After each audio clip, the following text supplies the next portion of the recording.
Styxia, a coastal city of intoxication and dreams, where echoes of old songs still drift among the waves. Electra, daughter of the sea, Chrysos air who cleanses the ocean's core flame, dispels the murky undercurrents and orchestrates a feast of revelry for the heroes beyond the sky. The show must go on, even if hope is as fragile as bubbles, the waves will keep surging forward. On this episode of Keeping Up with Star Rail, let's look at this deep-sea musician, the wave-strumming Knight High-Sealins.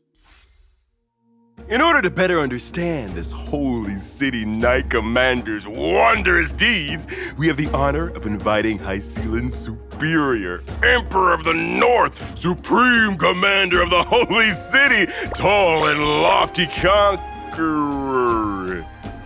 Well, Red strategist, anyway, the great Imperator, Her Majesty Saridra, to this program.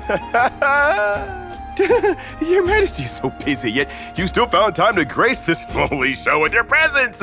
Such abundant kindness has made our humble abode shine as if bathed in the golden light of the heavens. Since you know I'm busy, please don't waste any more of my time or patience. I despise cheap flattery, so keep it to yourself, duck sycophant. Sycophant?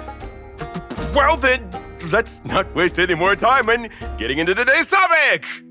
High-Sealins is a physical character following the path of nihility. This sea siren princess was once famed for her music and singing, accompanying the sighs of the tides with a violin made of seashells. And at the same time, she is an unstoppable blade, tempered through countless trials of blood and flame. Even the most gentle of instruments can become the sharpest of weapons. Has Duxavis Snowy ever heard the cry of spilt blood? I'm sure it sounds horribly nice. With High-Sealins' talent, ally attacks with enemy targets have a high chance to inflict one of four effects: wind shear, bleed, burn, or shock. Affected enemies take DOT of the corresponding type at the start of each turn. When using her skill, High-Sealins has a high chance to increase the damage taken by all enemies for a certain number of turns and deals physical damage to all enemies. When High-Sealins uses her basic attack, she deals physical damage to one designated enemy. As expected of the Imperator's Dux Gladiatorum, even the way she slashes people is so graceful. I'd love to admire those sharp moves up close. Oh? Duck Silvertongue wants to be slashed too? No! But the title of Dux Gladiatorum is not worthy of someone who only possesses the grace of the blade. To become the Imperator's Gladius, one must have a murderous spirit as tempestuous as the tides. Exactly!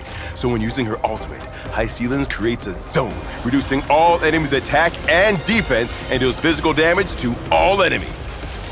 When she uses her ultimate after certain traces are unlocked, if the enemy target is currently afflicted with DOT, all DOT currently applied on the target will immediately deal damage.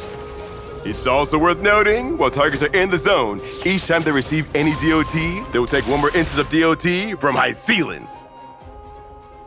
Wars always end quickly when she's around.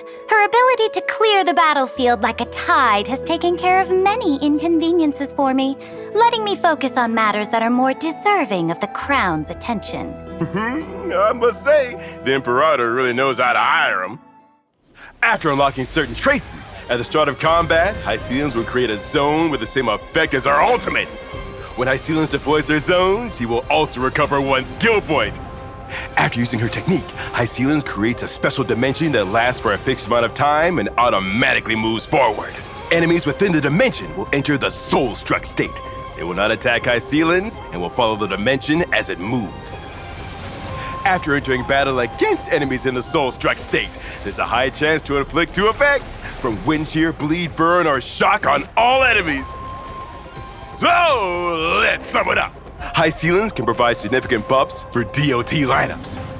Her talent additionally inflicts DOT on enemies when they're hit. In her zone, enemies will trigger one more instance of DOT from High-Sealins for every one instance of DOT taken.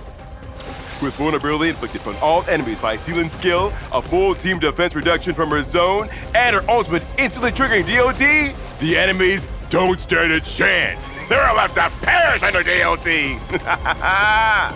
A knight's blade proves itself not on parchment, but in blood. Let the clash of steel reveal the unstoppable might of Dux Gladiorum.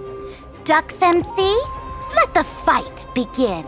By Imperial decree, Hyceans uses her technique, putting the enemy in the Soul Strike state before launching the first strike to enter battle. Thanks to the Soul Strike state, the enemies entering the battle are inflicted with 2 stacks of DOT. And because of her trace effect, Hycelan's Zone activates on entry, reducing the enemy's defense and attack. Hycelan uses her skill to inflict vulnerability and 1 stack of DOT on all enemies. This attack also triggers a follow-up attack from Kafka, and thanks to Hycelan's Zone, every triggered DOT triggers an extra DOT from Hycelan's, which means Kafka's follow-up attack ends up triggering a one-time double DOT on the enemy.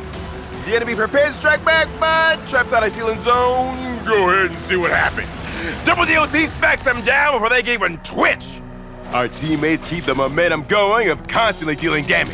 With Hycelan's talent active, every ally attack inflicts extra DOT on the enemy. Kafka uses her skill, detonating the DOT inflicted on the enemy. Under Hycelan's Zone, the double DOT instantly sends one of the enemies to their grave.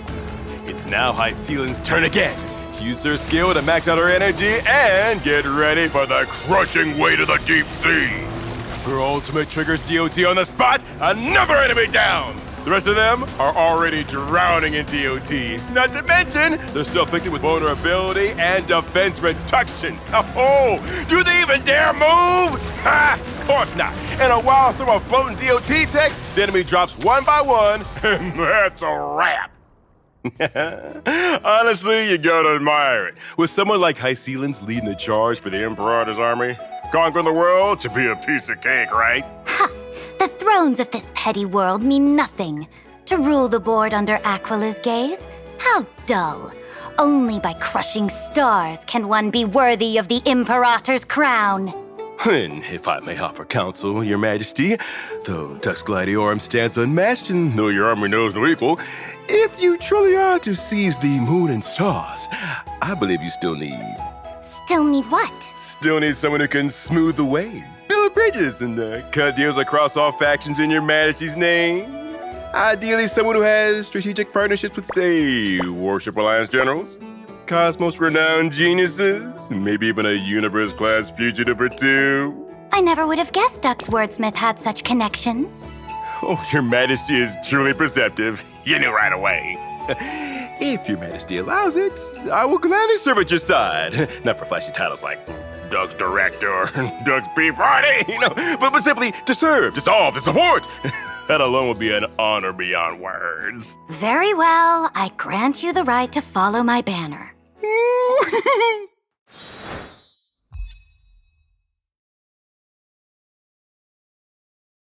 So in the world beyond the sky, getting teased, roped into free labor, and taken hostage is called a strategic partnership, huh?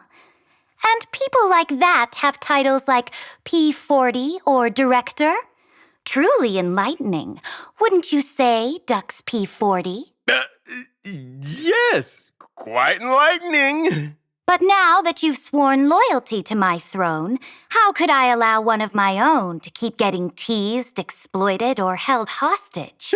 Your Majesty. Which is why from this moment on, your new title shall be Dux Cutie Pie. Thank you, Your Majesty. Wait, hold on a minute.